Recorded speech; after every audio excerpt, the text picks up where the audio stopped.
Hi കൂട്ടുകാരെ, പുതിയൊരു വീഡിയോയിലേക്ക് എല്ലാവർക്കും സ്വാഗതം. അങ്ങനെ വിനയൻ്റെ വീട്ടിൽ നിന്ന് അനുപമയോട് പോവാൻ പറയണം കേട്ടോ. അപ്പോൾ അനുപമക്ക് നല്ലൊരു പേടിയുണ്ട്. ഈശ്വര, ഇനി എന്തെങ്കിലും ഉണ്ടാവുമോ ചെയ്യുമോ നിന്നെ തനിയാക്കി പോകുന്നതിൽ എന്ന് പറയുമ്പോൾ അനുചേച്ചിക്ക് എത്ര നാൾ എൻ്റെ കൂടെ നിൽക്കാൻ കഴിയും? അനുചേച്ചി എന്തായാലും പോയേ പറ്റുള്ളൂ. അനുചേച്ചി പോയിക്കോ, എന്താണെങ്കിലും അത് തരണം ചെയ്യാനുള്ള ആ ഒരു അവസ്ഥ എനിക്കറിയാം എന്നൊക്കെ പറഞ്ഞിട്ട് അനുപമയെ പറഞ്ഞു വിടാണ് കേട്ടോ.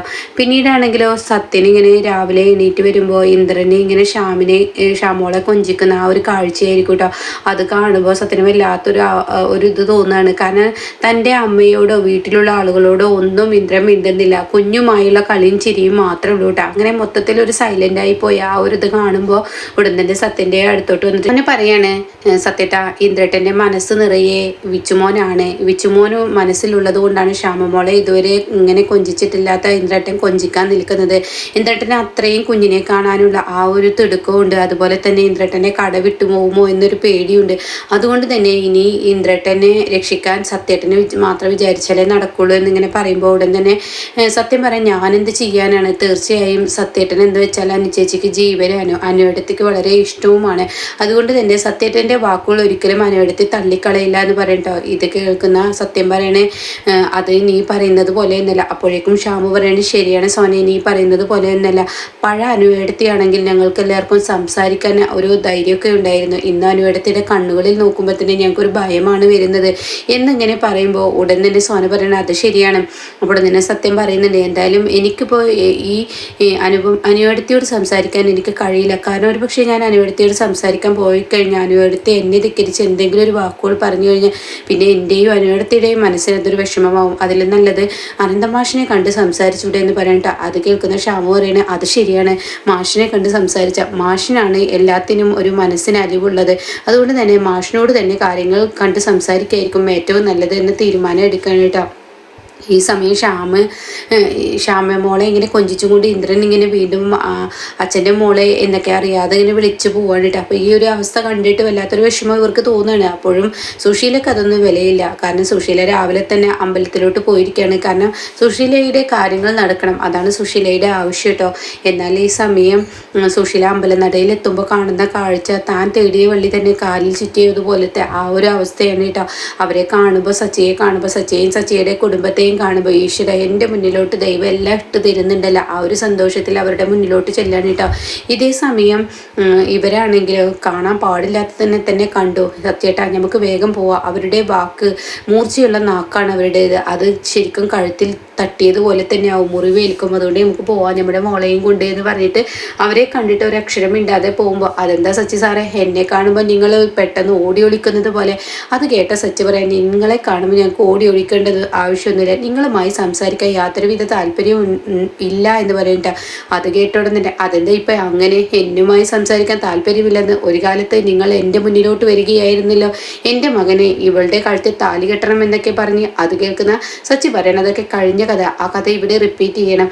അത് കേട്ട ഉടൻ തന്നെ സച്ചിയുടെ ഈ ഒരു ഇത് കേൾക്കുമ്പോൾ സുശീലക്ക് ആകെ തളിച്ച് കയറുന്നുണ്ട്. അപ്പോൾ സുശീല പറയണേ, നിങ്ങളിങ്ങനെയൊക്കെ പറയും, അന്ന് നിങ്ങൾക്ക് എൻ്റെ മകനെ ആവശ്യമായിരുന്നു, പക്ഷേ ഒരു സമയം നിങ്ങൾ എൻ്റെ മകനെ വേണമെന്ന് തന്നെ പറഞ്ഞ് എൻ്റെ കാൽക്കൽ വരെ നിങ്ങൾ വന്നിട്ടുണ്ട്, നിങ്ങളുടെ ഈ മോളും.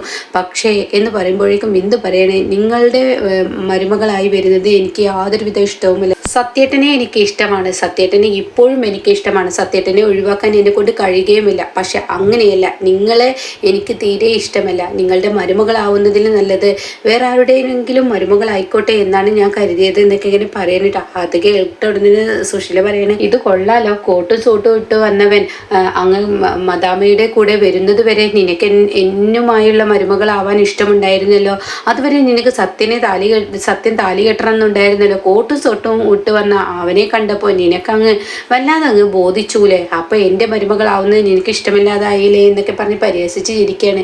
എന്നിട്ട് പറയണേ, നീ ഒറ്റൊരുത്തി കാരണം ഇപ്പോൾ പ്രതിഭയുടെയും സത്യൻ്റെയും ജീവിതത്തിൽ വിള്ളൽ വന്നിരിക്കുന്നു. അവരിപ്പോൾ ടൂറ് പോയത് പോലും അവിടെ നിൽക്കാതെയും കണ്ട് അവിടെ നിന്ന് പെട്ടെന്ന് അവരിങ്ങോട്ടേക്ക് തിരിച്ചു വന്നിരിക്കുന്നു, ഇതൊക്കെ കാരണക്കാരി നീയാണ് എന്നൊക്കെ ഇങ്ങനെ പറഞ്ഞിട്ട് അവിടെ നിന്ന് അങ്ങ് പോകുമ്പോൾ വല്ലാത്തൊരു വിഷമം അവിടെ ഇന്ദുവിന് വരികയാണ് കേട്ടോ. കാരണം ഇന്നേ വരെ കരഞ്ഞിട്ടില്ലാത്ത ഇന്ദു ആ സമയം അവിടെ കരഞ്ഞു പോവാണ്.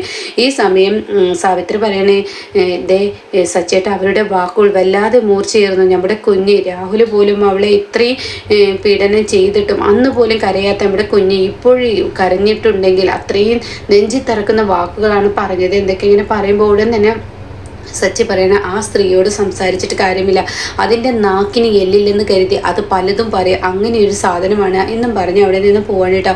പിന്നീട് സത്യനെയാണ് കാണിക്കുന്നത്. സത്യം മാഷിൻ്റെ മുന്നിൽ എത്തിയിരിക്കുകയാണ്. ക്ഷാമമുണ്ട്. അപ്പോൾ സത്യനോട് മാഷ് ചോദിക്കുക, എന്താ സത്യ, പ്രത്യേകിച്ചൊന്നും ഇല്ലാതെ നീ എന്നെ കാണാൻ വരില്ലല്ലോ.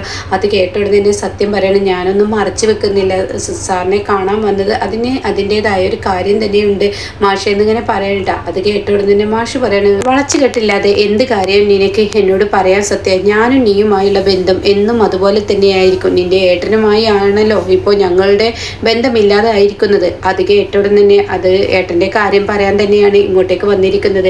ഏട്ടൻ വല്ലാത്തൊരു പ്രതിസന്ധിയിലാണ്. ഏട്ടൻ്റെ മകനെ ഏട്ടനെ കാണണമെന്നുണ്ട്. അതുമാത്രമല്ല, അതവിടെ നിൽക്കട്ടെ, ഇപ്പോഴേട്ടൻ്റെ അവസ്ഥ എന്ന് പറയുന്നത് വിഷു കഴിയുന്നത് വരെ ഏട്ടൻ്റെ കട വിട്ടുകൊടുക്കാൻ അനുസരിച്ച് ഒരു വക്കീൽ നോട്ടീസ് അയച്ചിട്ടുണ്ട്. അത് വരെയെങ്കിലും ഏട്ടനെ കട നടത്താനുള്ള ആ ഒരു അവകാശം ഏട്ടന് വിട്ടുകൊടുക്കുമോ എന്ന് ചോദിക്കാനാണ് എന്നിങ്ങനെ പറയുമ്പോൾ ഉടൻ തന്നെ സത്യ, നിന്നോട് എതിർത്തൊരു മറുപടി പറയാൻ ഇഷ്ടപ്പെടാത്ത ഒരാളാണ് ഞാൻ. കാരണം നീ എന്നും എനിക്ക് മകനായി തന്നെയാണ് ഞാൻ കണ്ടിട്ടുള്ളത്. നിന്നെപ്പോലെ നല്ലൊരു സ്വഭാവമുള്ള വേറെ എവിടെയും ഉണ്ടാവില്ല. അതുകൊണ്ട് എനിക്ക് നിന്നോട് എന്നല്ല, ഇത് നിന്റെ ഏട്ടനോടാണ്.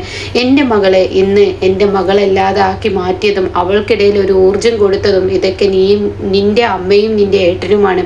അത് നീ മനസ്സിലാക്കണം. അവൾ ഇന്ന് പകയോ വിദ്വേഷമോ ഒന്നും ചെയ്യാതെ ഒരു മുക്കിൽ കൂടി ഇരുന്ന അനുപമയെ ഇന്ന് അനുപമയല്ലാതാക്കി മാറ്റിയത് നിന്റെ ഏട്ടൻ തന്നെയാണ്. എത്രയെന്ന് വെച്ചിട്ട് ഒരു പെണ്ണ് സഹിക്കുന്നത്, ക്ഷമിക്കുന്നത്. അതുകൊണ്ട് തന്നെ അവൾ ചെയ്യുന്ന ഒരു പ്രവൃത്തിക്കും എനിക്ക് എതിർത്തൊരു വാക്ക് പോലും പറയാൻ കഴിയില്ല. ഞാനത് കണ്ടു നിൽക്കാനേ കഴിയുള്ളൂ. അവളുടെ തീരുമാനം എന്താണ് അതുപോലെ തന്നെ മുന്നോട്ട് പോകും. പിന്നെ നിനക്ക് വേണമെങ്കിൽ നിൻ്റെ ഏട്ടത്തിയോട് സംസാരിക്കാം. നീ അവിടെ ചെന്ന് കാര്യങ്ങൾ അവളോട് പറയൂ. എന്നിട്ട് അവളുടെ തീരുമാനം എന്താണെന്ന് അവൾ എടുക്കട്ടെ. ആ തീരുമാനത്തിനനുസരിച്ചിട്ട് അവൾക്ക് ഇനിയിപ്പോൾ വിഷു വരെ ആ കട വിട്ടുകൊടുക്കാൻ തയ്യാറാണെങ്കിൽ എനിക്കതിൽ എതിർപ്പില്ല. ഞാനായിട്ട് എൻ്റെ മോളോട് ഒന്നും തന്നെ സംസാരിക്കില്ല എന്ന് പറയാൻ കേട്ടോ. ഇത് കേൾക്കുന്ന ഇതും പറഞ്ഞിട്ട് മാഷങ്ങ് പോവാണ്. ഇത് കേൾക്കുന്ന സത്യനാകെ സങ്കടമാവാണ്. അങ്ങനെ സത്യൻ്റെ അടുത്തോട്ട് ഷാമു വരികയാണ്. ഷാമു തോളിൽ ഇങ്ങനെ കൈവെക്കാണ്. ഈ സമയം ഇനിയിപ്പോൾ എന്ത് ചെയ്യുമെന്ന് പറയുമ്പോൾ സത്യം പറയാണ്, ഏട്ടനെ വേണ്ടി നാണം കെട്ടാലും വേണ്ടില്ല അനുവേടത്തിനോടുത്ത് പോവുക, അതാണ് നല്ലത്. ഏട്ടൻ്റെ മനസ്സ് പിടിവിട്ടു പോവും. അമ്മക്ക് ഈ ഒരു ചിന്തയൊന്നുമില്ല. നമുക്കിപ്പോൾ തൽക്കാലം ഏട്ടനെ രക്ഷിച്ചെടുക്കണം, അതിനെ അനുവേടത്തെ കണ്ടേ തീരുള്ളൂ എന്നുള്ള തീരുമാനമായി പോവാണ് കേട്ടോ. എന്നാൽ ഈ സമയം ഇപ്പുറത്താണെങ്കിലോ ഇങ്ങനെ 25 ലക്ഷത്തിൻ്റെ കാര്യം ഇവിടെ ദയോട് സംസാരിച്ചിട്ടുണ്ടാവും. അച്ഛനെ നിന്ന് 20 ലക്ഷം രൂപ മേടിക്കാം എന്നുള്ള ആ ഒരു കാര്യം വാസന്തി പറഞ്ഞിട്ടുണ്ടാവും. ആ തീരുമാനപ്രകാരം ദയ ആ തീരുമാനത്തിൽ തന്നെ ഉറച്ചു നിൽക്കുകയാണ്. വീട് ഒരിക്കലും പണയം വെക്കണ്ട, നമ്മളിരിക്കുന്ന വീട് പണയം വെക്കുക എന്നൊക്കെ പറയുന്നത് ബുദ്ധിമുട്ടാണ്. ബിസിനസ്സും സെയിലും കാര്യങ്ങളൊക്കെ നടന്ന് അത് വിജയിച്ചാൽ മാത്രമല്ലേ വീടിൻ്റെ ഈ ഒരു ലോണ് വീട്ടാൻ കഴിയില്ല. അതൊക്കെ വളരെ ബുദ്ധിമുട്ടുള്ള കാര്യമാണ് ശബരിയേട്ട. അതുകൊണ്ട് ഞാനൊരു കാര്യം പറയട്ടെ, അമ്മയുടെ അവകാശം അത് കിട്ടിയതിൽ നിന്നും 20 ലക്ഷമല്ലേ ഞാൻ അച്ഛനോട് ചോദിക്കുന്നുള്ളൂ. അച്ഛപ്പ അനുചേച്ചിക്ക് 50 ലക്ഷത്തിൻ്റെ വീഡിയോ എടുത്തു കൊടുത്തു, രഘുവേട്ടനെ സഹായിച്ചു. പിന്നെ ഇപ്പോൾ എന്നെ സഹായിക്കാൻ ഒരു 20 ലക്ഷം ചോദിച്ചു എന്ന് കരുതി അച്ഛനൊന്നും തന്നെ പറയില്ല. അത് വേണ്ടതേ, നിൻ്റെ അച്ഛന് ആകെ 20 ലക്ഷം കയ്യിലുണ്ടാവുള്ളൂ, അത് നീ ചോദിക്കാൻ പോകണ്ട എന്നൊക്കെ പറയുമ്പോൾ ഉടൻ തന്നെ ദയ പറയണേ, ഇല്ല നമുക്കൊരു പ്രതിസന്ധിയിലാവുമ്പോൾ അച്ഛൻ തന്നെയല്ലേ നമ്മളെ സഹായിക്കേണ്ടത്. അനുചേച്ചിയെ കണ്ടില്ലേ ഇപ്പോൾ സഹായിച്ചത്, അതുപോലെ എന്നെയും സഹായിക്കട്ടെ എന്ന തീരുമാനമായി ദയ മുന്നോട്ട് വരാനായിട്ടാ. അങ്ങനെ ദയ പറയുന്നത് പോലെ മാഷിനോട് ചോദിക്കുന്നുണ്ട്. മാഷാകെ പ്രതിസന്ധിയിലാവാണ്. ഇവിടെ അമ്പിളിയാണോ ദയാണോ സഹായിക്കേണ്ടതെന്നറിയാതെ മാഷാകെ പെട്ടുപോവാണ്. ദയയുടെ വാക്കുകൾ അമ്പിളിയെ പോലെ തന്നെ മൂർച്ചയുള്ള വാക്കുകളാണ്. അമ്പിളി നേരിട്ട് പറഞ്ഞില്ലെങ്കിലും ദയ അത് നേരിട്ട് പറയുന്നു. കാരണം അമ്പിളി നേരിട്ട് പറയാത്തത് രഘുവുള്ളത് കൊണ്ട് മാത്രം. പക്ഷേ ഇവിടെ ശബരി ഇക്കാര്യത്തിൽ വരില്ല. മാഷിൻ്റെ മുന്നിൽ വന്ന് ദയ ആ വാക്കുകൾ പറയുമ്പോൾ മാഷ് ആകെ പെട്ടുപോവാണ്. അങ്ങനെ തൻ്റെ ഭാര്യയുടെ മുന്നിൽ വന്ന് മാഷ് പൊട്ടിക്കരയാണ്. ഞാൻ എന്താ ചെയ്യേണ്ടത് ലക്ഷ്മി, എൻ്റെ മാനസികാവസ്ഥ മനസ്സിലാക്കാൻ എൻ്റെ മക്കൾക്ക് കഴിയുന്നില്ലല്ലോ എന്നും പറഞ്ഞിട്ട് പൊട്ടിക്കരയുന്ന ആ ഒരു സീനൊക്കെ ഉണ്ട് കേട്ടോ.